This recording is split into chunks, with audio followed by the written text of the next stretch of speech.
big round of applause. We can have the applauses going while we ছবিখন আমি আটাই প্ৰতিখন ছবিয়ে প্ৰতিজন কলা কুশলীয়ে প্ৰতিজন অভিনেতা অভিনেত্ৰী যিধৰণে কষ্ট কৰে আমি সেই ধৰণে এটা খুব আশাবাদী মন লৈ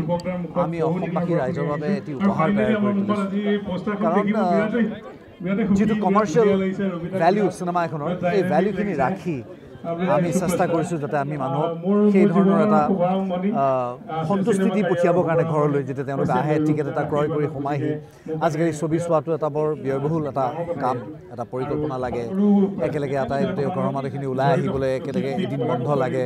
আহি তেওঁলোকে পাৰ্কিঙৰ অসুবিধাৰ পৰা আৰম্ভ কৰি যিটো খৰচ হয় ছবি এখনৰ চাবলৈ আহিলে সেইটোৰ পাছত যাতে তেওঁলোকে মনত যাতে দুখ লৈ উভতি নাযায় তেওঁলোক যেন অসন্তুষ্ট নহয় সন্তুষ্ট হৈ যায় যাতে মই বাৰম্বাৰ কৈছোঁ যে আমি যাতে বাৰে বাৰে আমি প্ৰমাণ কৰিব পাৰোঁ যে আজি আমাৰ ইতিহাসে আমাক কয় যে ৰাজা হৰিশ্চন্দ্ৰৰ পিছত কিন্তু জয়মতীৰ দ্বিতীয়খন ছবি আছিলে গতিকে ভাৰতবৰ্ষৰ দ্বিতীয়টো পুৰণি উদ্যোগ এই উদ্যোগখন ধৰি উঠক আৰু কেৱল দৰ্শক হলত নাহে বুলি আমি কেৱল কমপ্লেইন কৰি থাকিলে নহ'ব আমি ভাল ছবি উপহাৰ দিব পৰা নাছিলোঁ এতিয়া আমি ভাল ছবি উপহাৰ দিম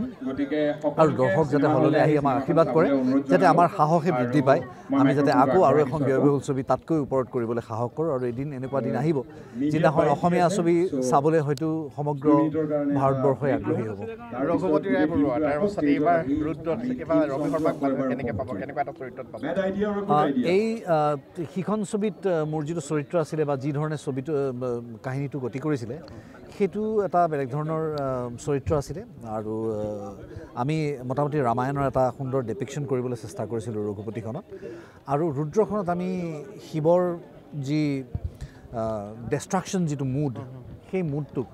ধ্বংসকাৰী যিটো মুড সেই মুডটো সৃষ্টিৰ বাবে কিমান প্ৰয়োজনীয় সেই কথাষাৰ প্ৰমাণ কৰিবলৈ এই চৰিত্ৰটো সেই দিশে আমি সেই ধৰণে তাক নিয়ন্ত্ৰণ কৰি আগলৈ লৈ গৈছে প্ৰযোজক বা যিয়ে স্ক্ৰিপ্টখন লিখি উলিয়াইছে গতিকে মই খুব আশাবাদী যে যিসকল লোকে আমাৰ ইয়াতে যিসকল মহিলাই অন্তত চিৰিয়েলখন ভাল পায় যে চিৰিয়েলখন আমি ইমান শ্ল' প্ৰগ্ৰেশ্যন হয় তাৰ উপৰি যেতিয়া ছবি এখনত যেতিয়া আমি 2-2.5 ঘণ্টা বা 2 ঘণ্টা 20 মিনিটত আমি এটা সুন্দৰ কাহিনী এটা উপস্থাপন কৰোঁ আৰু তাত ইমান টুইষ্ট এণ্ড টাৰ্ণছ থাকে সঁচাকৈ বহুত বেছি ভাল লাগিছে আৰু লগতে মানে ভয়ো লাগি আছে কাৰণ যিহেতু ৰবিদা সমগ্ৰ অসমৰ কাৰণে ছুপাৰষ্টাৰ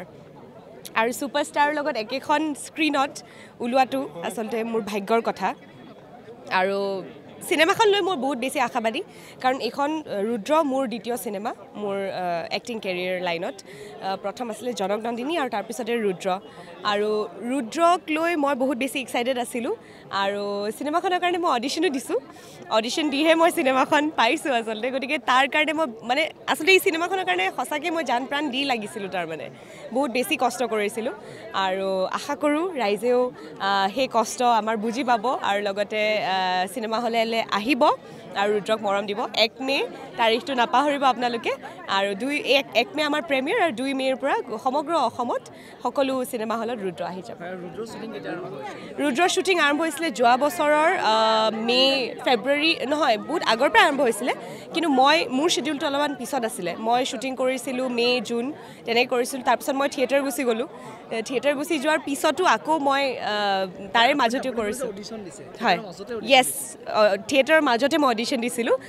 মোৰ পেণ্ডেল চলি আছিলে তিনিচুকীয়াত আৰু তিনিচুকীয়াৰ পৰা ডিব্ৰুগড় ওচৰতে আছিলে গতিকে তাতে মই তিনিচুকীয়াৰ পৰা আহিছোঁ অডিশ্যন হ'ব বুলি গম পাই আৰু আহি মই ৰাতিপুৱাই আহিছোঁ আহি অডিশ্যন দিছোঁ অডিশ্যন দি পিছবেলা আকৌ শ্ব' কৰিবলৈ গৈছোঁ আপুনি এগৰাকী প্ৰতিষ্ঠিত অভিনেত্ৰী হয় হয় পৰিপ্ৰেক্ষিতত আপুনি এখন চিনেমাৰ কাৰণে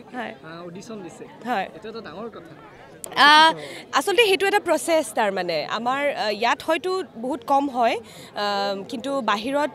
বলিউড হওক বা হলিউড হওক বা আমাৰ সাউথ ইণ্ডিয়াৰ যি ফিল্ম ইণ্ডাষ্ট্ৰি হওক চবতে অডিশ্যন হয় আনকি শ্বাহৰুখ খান সলমান খানেও অডিশ্যন দিয়ে গতিকে আমিনো কোন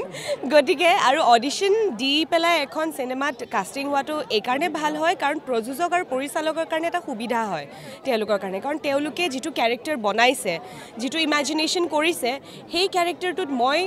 শ্বুট হওঁ বা নহওঁ তেওঁলোকৰ এটা ডাউট থাকে গতিকে অডিশ্যনত সেই ডাউটটো ক্লিয়াৰ হৈ যায় গতিকে অডিশ্যনত বহুতখিনি ল'ৰা ছোৱালী অডিশ্যন দিয়ে তেওঁলোকৰ যি তালিকা থাকে চৰিত্ৰৰ সেই তালিকাৰ চৰিত্ৰৰ যিটো চৰিত্ৰই যি ধৰণৰ কেৰেক্টাৰিষ্টিক্স থাকে সেইটোৰ লগত মিলাকৈ তেওঁলোকে তাৰ পৰা অডিশ্যনৰ পৰা বাছনি কৰে গতিকে ইতিমধ্যে ফিল্মৰ কাম সম্পূৰ্ণ হৈছে হয় হয় ডাবিঙৰ কামো হৈছে হয় হয় হয় গতিকে আপোনাৰ যিটো কেৰেক্টাৰ এটা পাইছে কেনেকুৱা কেৰেক্টাৰটো কেনেকুৱা এতিয়াই নকওঁ নেকি জাষ্ট আপোনাৰ এতিয়াই কৈ দিলে আচলতে ৰাইজৰ মনত থকা সেই গুদগুদিটো নাইকিয়া হৈ যাব আচলতে কিন্তু তথাপিও কওঁ এগৰাকী খুব চিম্পল ছোৱালী গাঁৱৰ ছোৱালী আৰু